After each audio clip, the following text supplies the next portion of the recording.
Welcome back to the Relius Reviews. Today's review is focused on Animal Kingdom Season 5, Episode 1, entitled Red Handed. And the official synopsis of Red Handed is: the Codys are forced to tie up some loose ends with the cousins and figure out what the family looks like without Smurf. And I would have to say that this opening for season 5 is a very, and I do mean a very, very good episode. 2 years since we last had Animal Kingdom, and this episode does not disappoint. Here is my episode recap and my episode review and everything about it. Here it is. So the episode begins with a recap of what happened with last season and showing the ultimate fate of Smurf, one of the main characters of this TV show.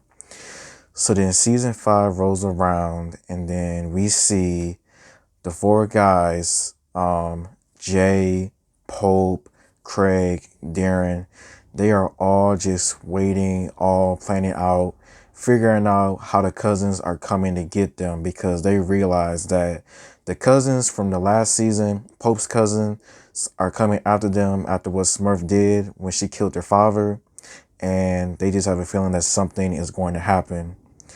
So then we get a flashback scene, a couple of flashback scenes in this episode of Smurf and a young Pope and Julia, Jay's mother, as kids. And we see Smurf and them in the store just doing things that they're not supposed to be doing, and they leave the store. So then it goes back to present day and we see Craig and Pope staking out some store, trying to see what's going on and everything. And then they soon realize that something isn't right.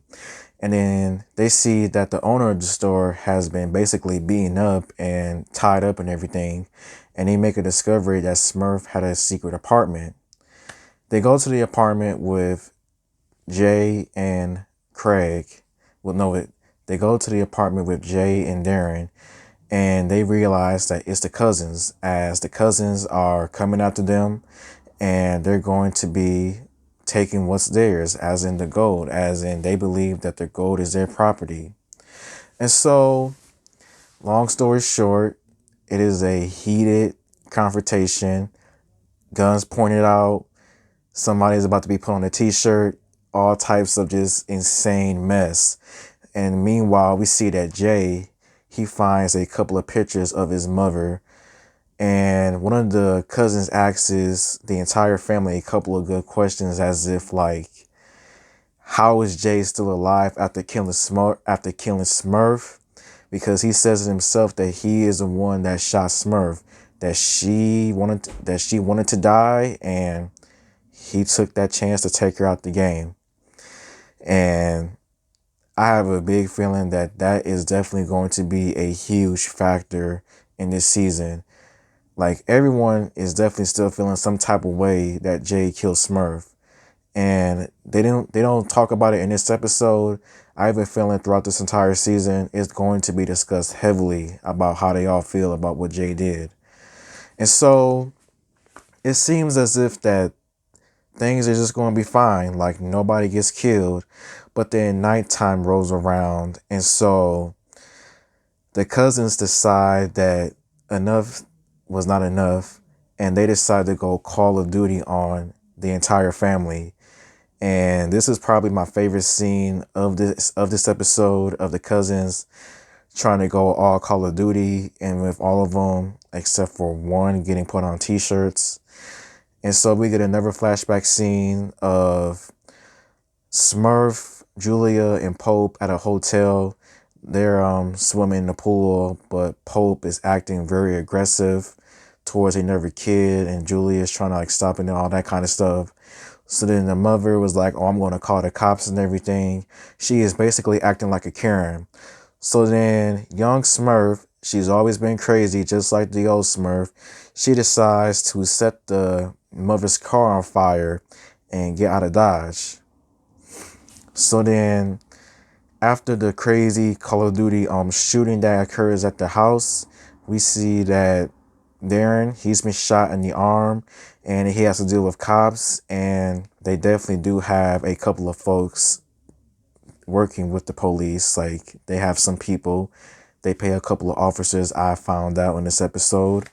And then we see Jay, Craig, and Pope taking the surviving members who started the whole Call of Duty mission shooting, and they put them in another truck, and then Pope takes them off at an undisclosed location, and where it seems as if that he's going to kill every single one of them, he decides to let one of them go, basically making them, I don't know if he's becoming soft or he's having a change of heart now that Smurf's gone, because we find out that Smurf was cremated, and the boys were discussing whether or not they're going to bury her at like a grave site or just do something with the cremation. But Pope decides to put Smurf's cremation in a safe, and we see him having some type of emotions that now that his mother is gone. And Pope lets the guy go. The guy runs for his life, and that is basically the end of the episode. I felt like this was a really good episode, a nice starting point for season 5. Things are going to change in this season, and nothing will never be the same. I think this is probably going to be a very crazy season, and new enemies will definitely be coming into the picture. And I just have a feeling that maybe the family will somehow make it through. And another part of me is like, the family is definitely going to become all enemies by the end of the season, because, and I would have to say that some of the things that I enjoyed about this episode would probably have to be maybe the crazy action slash tension scene, crazy slash action tension scenes with the cousins. The Call of Duty shooting was my absolute favorite of this episode, and just seeing everybody back after 2 years of not being on TV was just good and everything. The flashback scenes between Smurf and a young Pope and Julia, in my opinion, they weren't bad, but I have a feeling that those flashback scenes are going to get a lot darker and worse by the continuation of this season. But only time will tell. Thank you for watching, and until next time, goodbye.